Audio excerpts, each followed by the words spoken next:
righty, but let's all stand. 510, heaven came down and glory filled my soul. Oh, what a wonderful, wonderful day, day I will never forget. After I've wandered in darkness away, Jesus my Savior I met. Oh, what a tender, compassionate friend, He met the need of my heart. Shadows fell with joy and thrill, He made all the darkness depart. Heaven came down and glory filled my soul. When at the cross the Savior made me whole, my sins were washed away, and the night was turned to day. Heaven came down and glory filled my soul.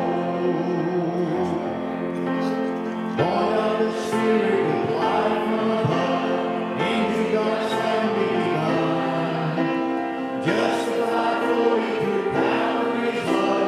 Oh, the standing is mine, and the transaction so quickly was made. When as a sinner I came, took up the offer of grace He did proffer. He saved me, oh praise His dear name. Heaven came down and glory filled my soul. When at the cross the Savior made me whole,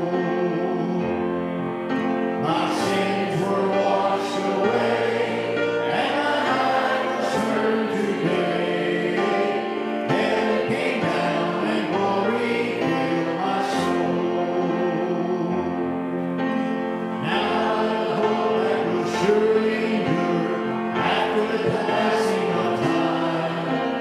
I have a future in heaven for sure, there in those mansions sublime.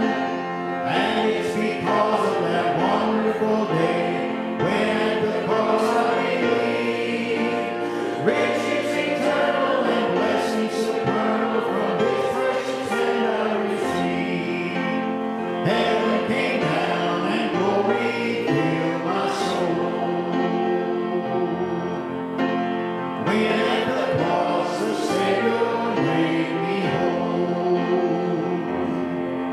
my sins were washed away, and my night was turned to day. Heaven came down and glory filled my soul. Thank you. May be seated.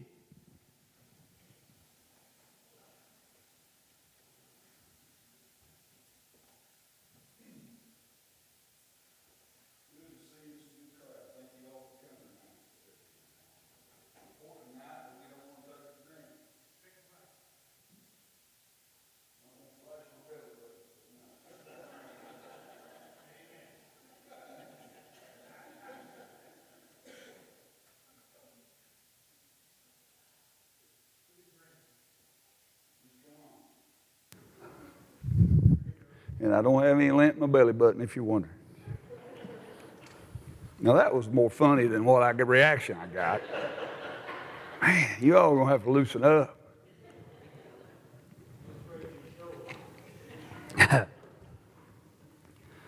Well, as I get started tonight, I promise I won't be long.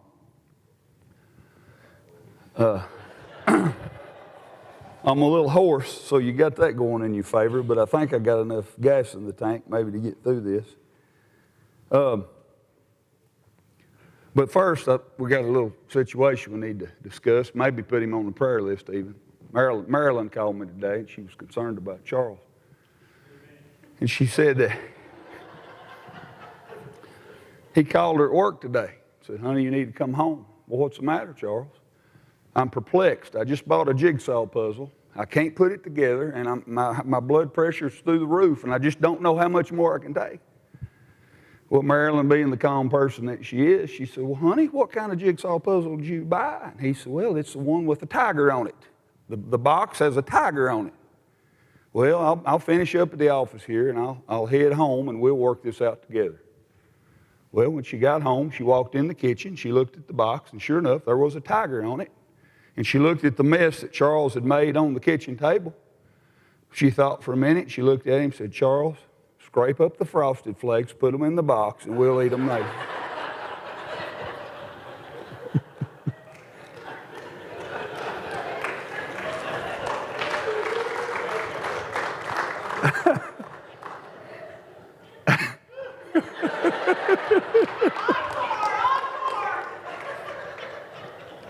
I read that the other day, and I thought, I'm saving that one for my buddy.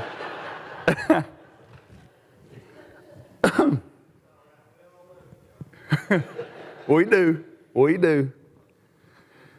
Let me get my glasses out here.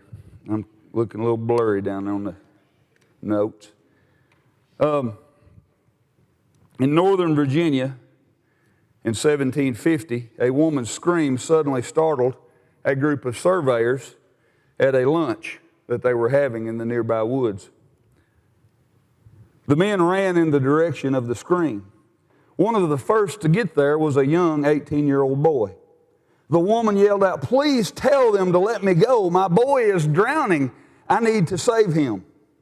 But the men holding the woman said, "She will surely die in those flood-swelled waters. We can't let her jump in."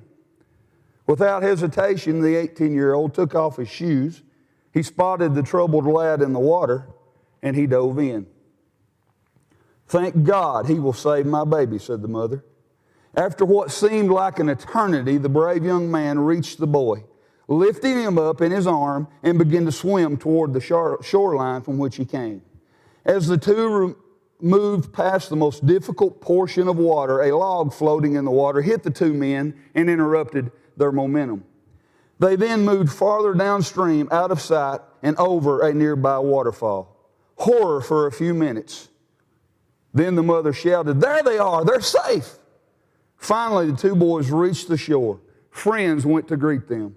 The woman, overjoyed, said to the young man who jumped in the water, "God will give you a great reward. He will do great things for you in return for this day's work, and the blessings of thousands other than mine shall be yours." You know, we call it courage, the thing that 18-year-old boy did. When others said it was hopeless and perilous and you can't make it, you can't do it, stay here where it's safe, don't get out of your comfort zone. The young 18-year-old boy thought, no, there's a life perishing and I have got to jump in that water to go save that boy. So he did. You know, courage isn't something you get overnight. You have to work at it. It's not something that you're blown with.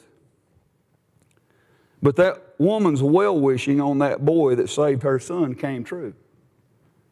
Some 39 years later, that hero was sworn in as the first president of the United States of America, George Washington. He's still a hero. I know he owned some slaves, but he's still a hero, and we honor him as such. Tonight's story, if you'll flip with me over to Esther, the book of Esther, 10 chapters tucked away just shortly before the book of Job, right underneath the book of Job.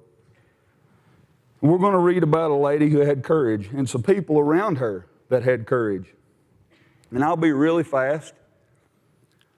But Esther is a story about a beautiful young lady. A young lady that, quite honestly, God used to save a nation.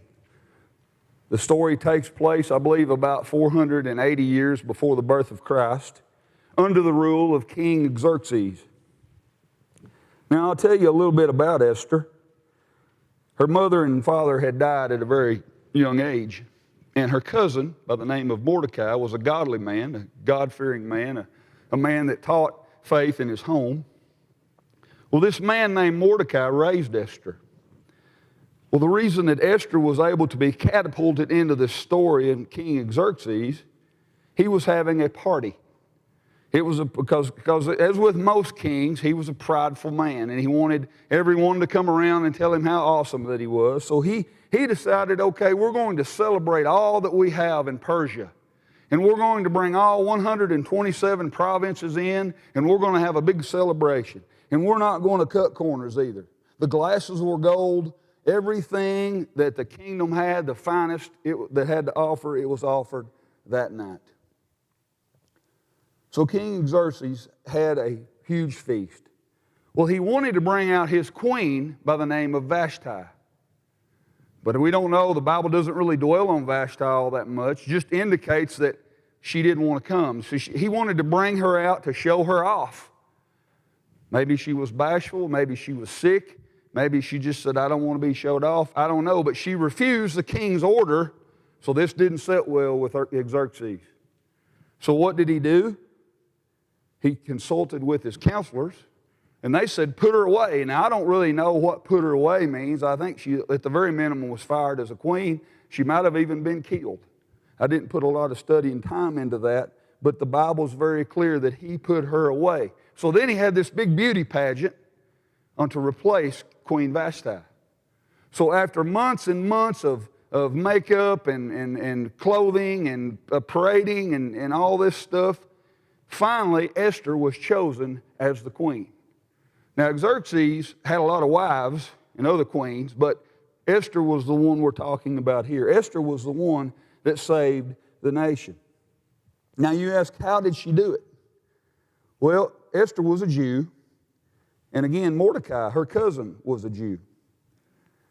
And I guess that Mordecai, when Esther became queen, she was able to kind of elevate her cousin Mordecai to a prominence, and I think he was, what I could gather, a guard at the gate, or he was a guard in the inner circle, the inner court, if you will.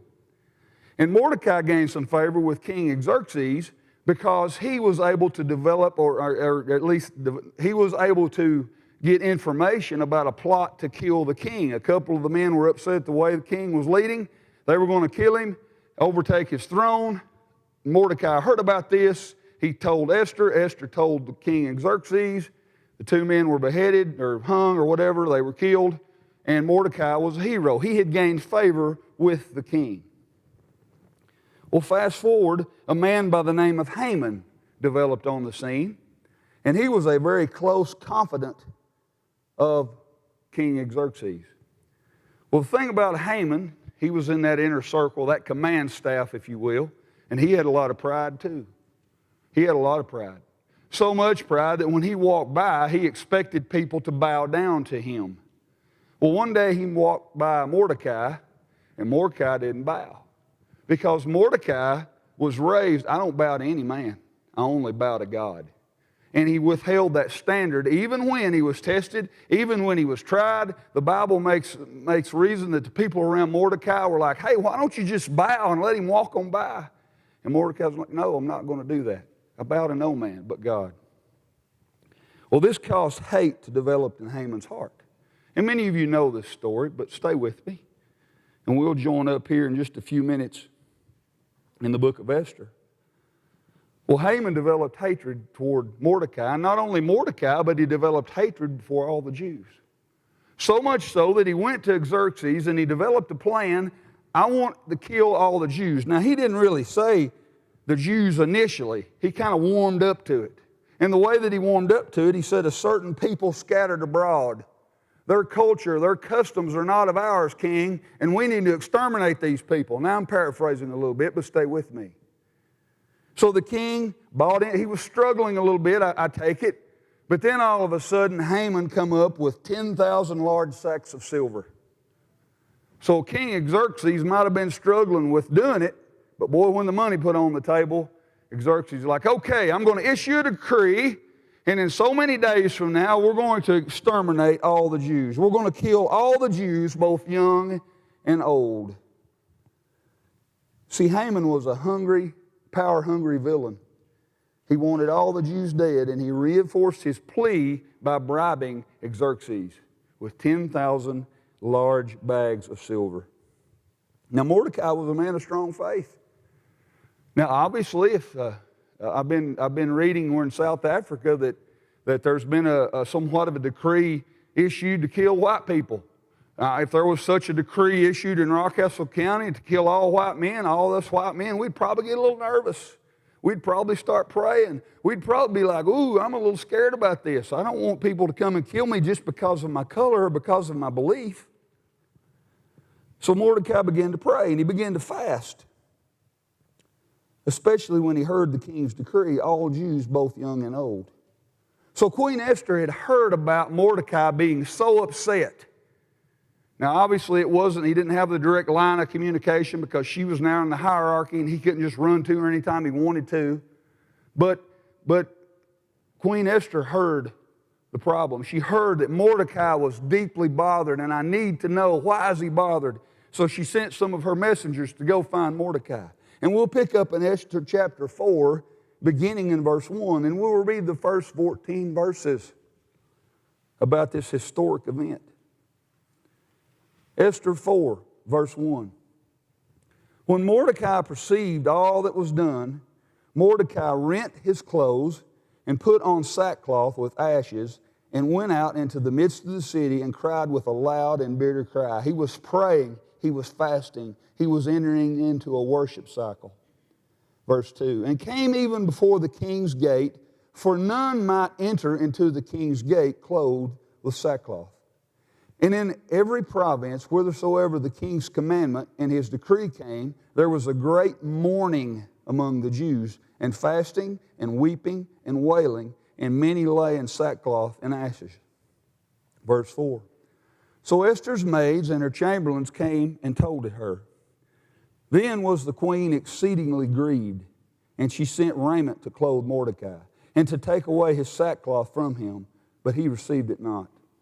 Then called Esther for Hathach, one of the king's chamberlains, whom he had appointed to attend upon her, and gave him a commandment to Mordecai, to know what it was and why it was. She sent Hathach to Mordecai, find out what's going on with him. Why is he so upset? He's so intense. Why? I need to know. Verse 6 tells us, so Hathach went forth to Mordecai unto the street of the city, which was before the king's gate.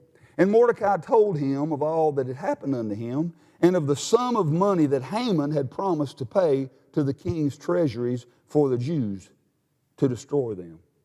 Also he gave him the copy of the writing of the decree that was given at Shushan to destroy them, to show it unto Esther, and to declare it unto her, and to charge her that she should go in unto the king.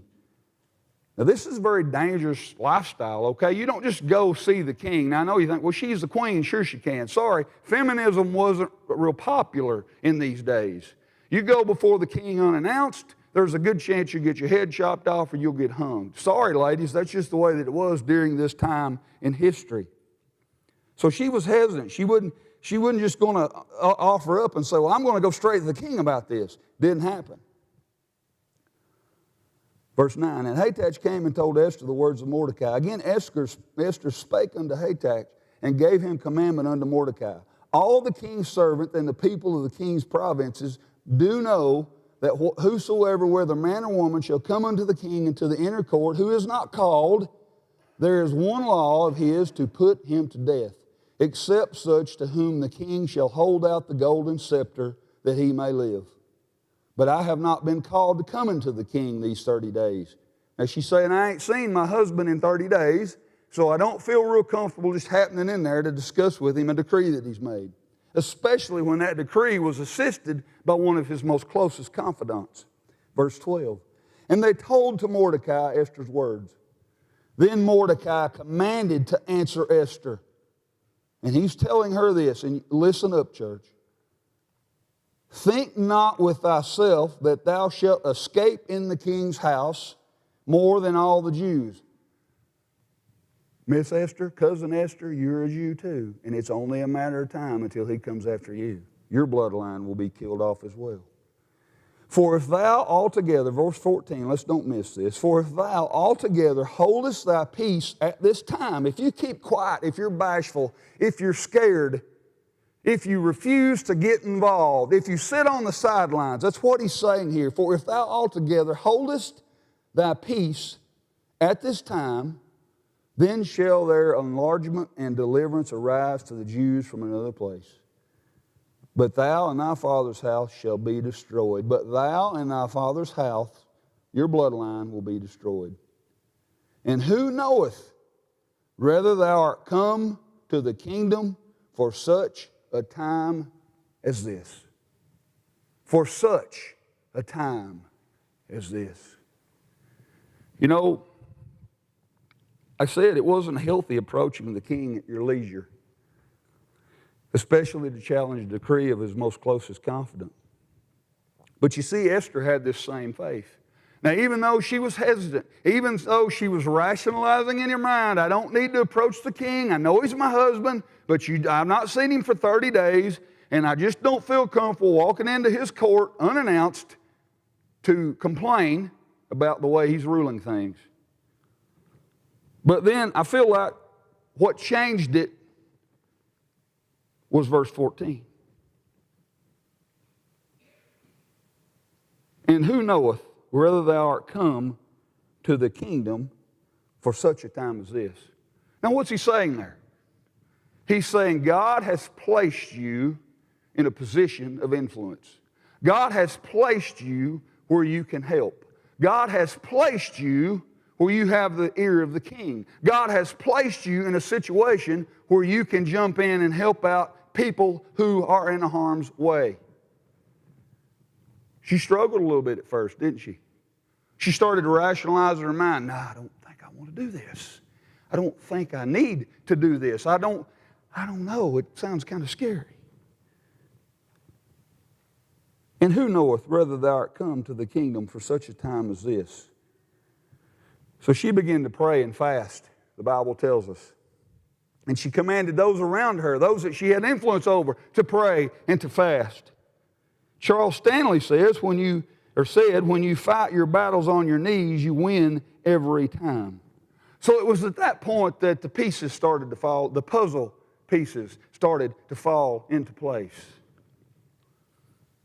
And as the story goes, Esther and Mordecai were honored, and Haman was hanged. It just worked out. God's timing. We had a talk yesterday at Bibles and Biscuit and the sovereignty of God. And there was a gentleman there who probably took a little different approach to things than the rest. He's not a member here, and I'm not talking bad about him, but he just had a different view than the rest of us. And Charles handled it very well. But it got me to start thinking about the sovereignty of God. And that led to this. And I started thinking, we're here. You're here tonight. Each of you took time out. Some of you may not can make it on Wednesday nights, but you're here. Some of you have health problems, but you're here. Some of you have businesses to run, but you're here. Some of you set aside time, cooked before church, fed many, but you're here because God has placed you here for such a time as this. We're voting on an interim pastor tonight, and who knows, we may be voting on a full-time pastor, but it starts tonight. To God be the glory, because see, God is in control. God knows, and God uses.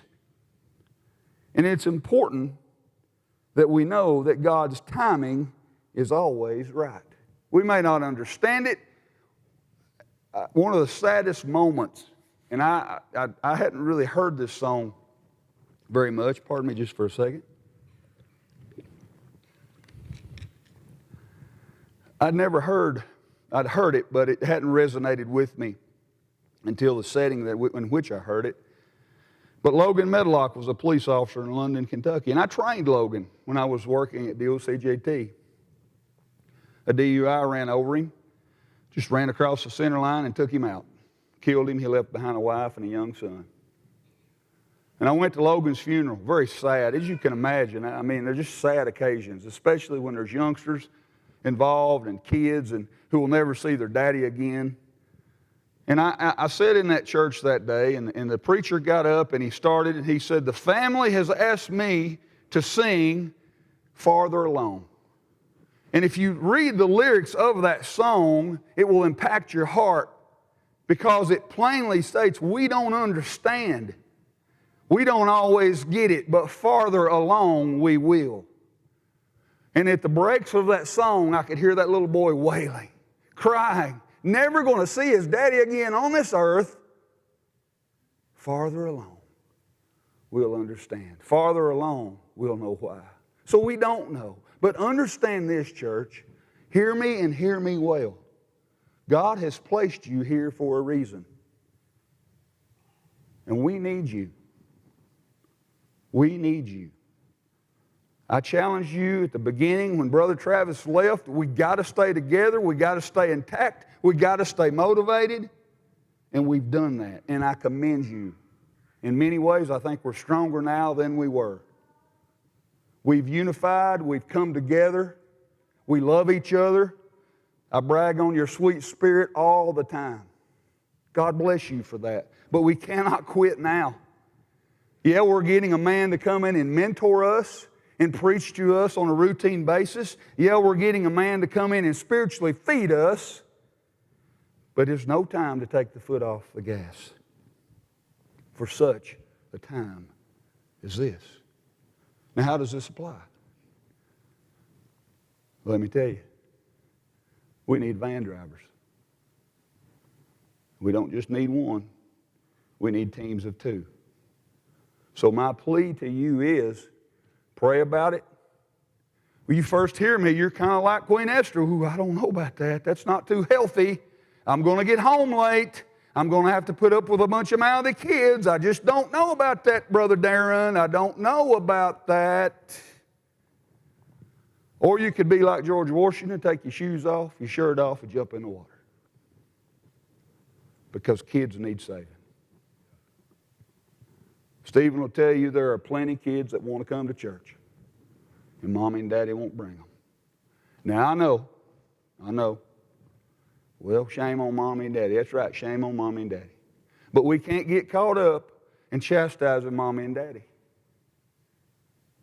We've got to step up and get involved. Maybe it's a husband and a wife team. Maybe it's two men that are good friends in this church. I'm not saying you do it every week. Hal needs help. Hal's not getting home until 10 o'clock on Wednesday nights. Church gets over at 8:30. And by the time you make a couple runs, you're out late. So my plea to you is this: we need van drivers. So if you're capable and willing, if God has put you in the position like Esther to make an influence, then I'm challenging you. Me and Ronnie, we've decided we're going to take a week. And what I'd like to do, if we get this thing rolling, if you do Sunday, then you do the following Wednesday, and then you're off for at least a month. If enough people do it, maybe you're off for 2 months. But you want to get connected in this church? You want to feel a part of this church? You want to feel the heartbeat of the church? Then you get around kids, and you bring kids to church. And for an hour and 10 minutes, they learn about Jesus. Think about how awful this world is. The apps on their phone are written by Satan. The TV, the medias that they watch, everything is trying to recruit them away from God. And they've got parents, some guardians even, grandparents, aunts who are, quite frankly, wore out and tired. And they're not able to introduce and indoctrinate scriptural things in the minds of those children. But for an hour, a couple hours a week, because you took the time, because you threw your shoes off and you jumped in the water to go save that perilous child, I want you to think long and hard about it. And my hope is that we've got enough people to do it to cover 2 months. And we got 2 buses. And my hope is that maybe in 6 months, we're so full that maybe we need to think about buying a 3rd van. You see, that's how we build it. And we get a pastor in here, and he sees that ignition that we have and that fire and that momentum, it's going to be hard for him or whoever. Whoever, it's going to be hard for him to say, no, I don't want nothing to do with that church.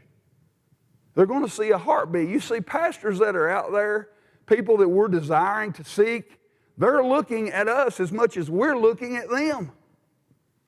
And if there's no eagerness, if there's this, ooh, I don't want to do that. Ooh, no. Ooh, I don't want to get out of my comfort zone. I read the Bible. I attend Sunday school. I go to church pretty frequently. I give offering. I'm good. Don't want to do anything. Don't want to do anything. Don't want to do anything. You know, there's a certain verse in the Scripture. And not just van drivers. We need to make visits. Charles kind of come up with he gets aggravated when I say it's his ministry, but he came up with it, so I give him credit. He wants to pay attention, us to be aware of needs, and physically go maybe repair those needs. Maybe it's a deck on the back of a house that needs repairing. Maybe it's a front porch that needs repairing. Maybe it's a leak on a house. Charles has said, you know what, I'm willing to go. And Charles has got some folks that's going to go with him. Good old faithful Ronnie back there has agreed to go. We need doers to help go fix. Maybe you got to give up a day a week. But we need people to make visits. Take off your shoes, jump in the water, because people are drowning. I want to stir you. I want to motivate you. It's halftime. We're getting beat. And when we go back out on that field in the second half, we got to come alive. I know, it's demoralizing. It just seems like Satan's winning. We've got a governor who says it's A-OK to give kids hormone pills to change their gender. And we've got a governor who wants to be able to let parents decide what the gender of their kid is. And then we've got a media who says, well, no, the governor didn't say that. Now, but true here. But he vetoed the bill that would protect the children. So, yeah, he's for that. And I get so tired of hearing a media that tries to make me believe something that just ain't so. We live in troubled times. People are drowning.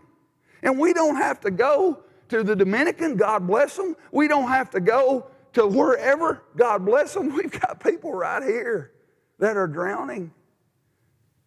It broke my heart during VBS. And I don't want to come across as I'm demeaning.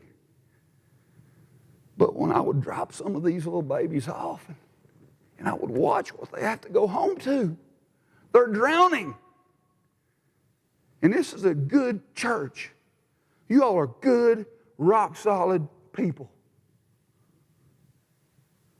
But our inclination is, mine included, is I want to stand on the shower line and hold the woman. Don't go in and save your child. Stay right here. It's too perilous. You can't do it. But history records that George Washington said, you know what? That guy's in trouble and I'm going to get him. We need to have the eyes of George Washington. And I'll finish right here. There's a verse in the Bible that every time I read it, it convicts me. And quite honestly, it scares me just a little bit. Because I think to myself, is he talking to me? Now this is a red letter. This is the carpenter saying this. This is the Galilean saying this. This is Jesus Christ saying this. Matthew 7 and verse 21. Not everyone that saith unto me, Lord, Lord, shall enter into the kingdom of heaven. That scares me. It gets my attention. And then in my mind I start thinking, well, I'm saved and I do this and I do this and I do this, but I don't do that, I don't do that. I sin, I do this, I sin.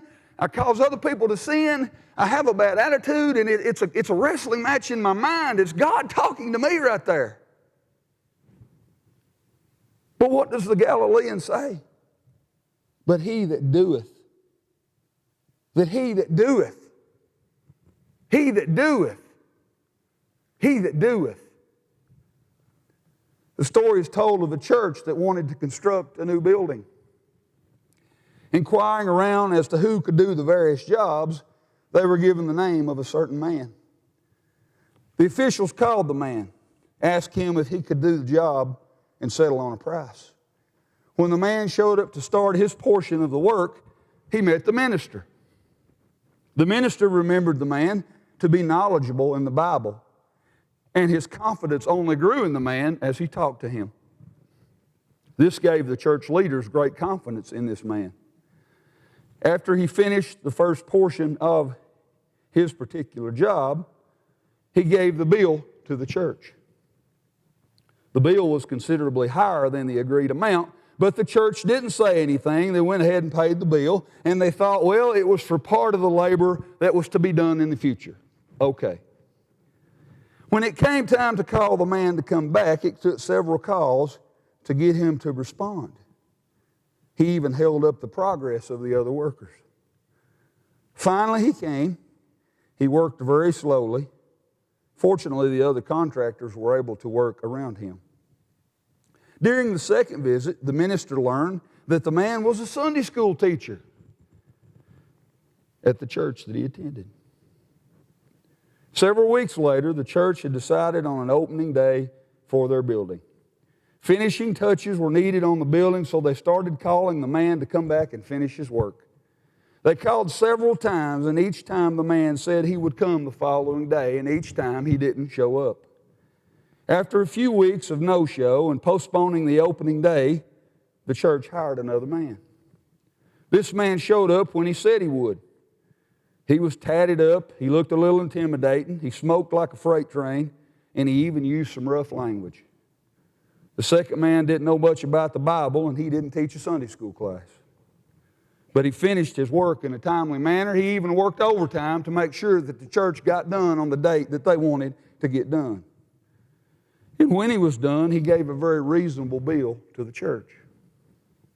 A week after the finished work, the other man, the initial man, the Sunday school teacher, showed up at the church just prior to occupation of the building. He saw what the other man had done, and he went home and he sent the church another bill. The Sunday school teacher sent the church another bill, far greater than the initial bill agreed upon. So I ask you, which one of those two men was the doer? Which one represented what the Galilean taught? Are you a doer? Do you hold your hands and think, I don't know, I like getting home. Now, Saturdays are mine. I don't know much about carpenter work. I don't know about this Charles guy. I don't know. And you come up with a bunch of questions and you just kind of stay right where you are. My challenge to you is tonight, not stay where you are. Wherever you are in your Christian walk, take it a step up a notch. Sing in the choir, attend Sunday school, be faithful, drive a van. We got so many things. Make a visit. So many things that we can do. We're experiencing right now a flicker. Y'all ever tried to build a fire and you see a little flicker and you blow it to try to get the oxygen in to get the flame up and so you can get warm or whatever you need to do, and you're blowing really hard. If you cheat, you get you some charcoal fluid and put on it, but let's stay real and blow the fire. I'm trying to blow the fire. I'll even say I'm trying to put charcoal lighter fluid on you. We've got kids that need followed up on because they got saved at church camp. We've got kids that want to get baptized. And I told you 2 weeks ago, we will never be a dying church. Oh, we may lose some of our stalwarts, and we have. We've lost some faithful people the last few years. People that we loved, taught us, and showed us the way, and we've lost them. And you know what? In the next 10 years, we're going to lose some more. But as long as we're reaching out to the young people, this church will never die. We will stay alive, we will be vibrant, and we will see lives changed because we're willing to take off our shoes and jump in the water. Let's pray. Lord, I love these people, and I hope I haven't come across as jumping on them. But Lord, there's a call for such a time as this. As Mordecai reached out to Esther, Father, there's a call that we need to answer. Yeah, we do good things. Yeah, what we do is good. But Father, we need to ask ourselves, can we do better? This needs to be self-analysis right here. We don't need to look at anybody else. We don't need to compare our work to anybody else, Father. We need to focus on you and what would you have us do. And we need to pray. And Father, maybe we need to fast. And if we do that, Father, if we're that focused on you, then we will take our shoes off and we will proverbially jump in the water. Help us, Lord, to do better. Help us to get out of our comfort zone. Help us to put aside the hesitation. Help us to put aside the procrastination. And Lord, help us to serve you. And this church will be on fire for you. We can see some souls saved. And Father, we can be encouraging to our community. And we can reach out and help, Father, to magnitude that maybe we've never done or at least not done in a long time. Lord, I love these folks. And I just pray that you would motivate them, Father. Not me, not my words, you. Speak to their heart, pierce their heart, and Lord, help them to step out. Take it up another notch. Take it to another level. And may we serve you like we have never have before. Faithfully serve you like we never have before. Thank you for your goodness. Thank you for these dear people, Father. Thank you for the good attendance tonight, Father. It shows me, it's encouraging to me because I know they care. And Lord, I just pray for Brother Allen, Father. If he's the man, then make it clearly to us. But Father, we're excited that right now as we enter into the business meeting and decide whether he will be the interim pastor, Father, use us, Father. Use him, use us to bring honor to your name. Forgive us, Lord, where we fail you. Forgive me where I fail you, Father, because I am chief of sinners.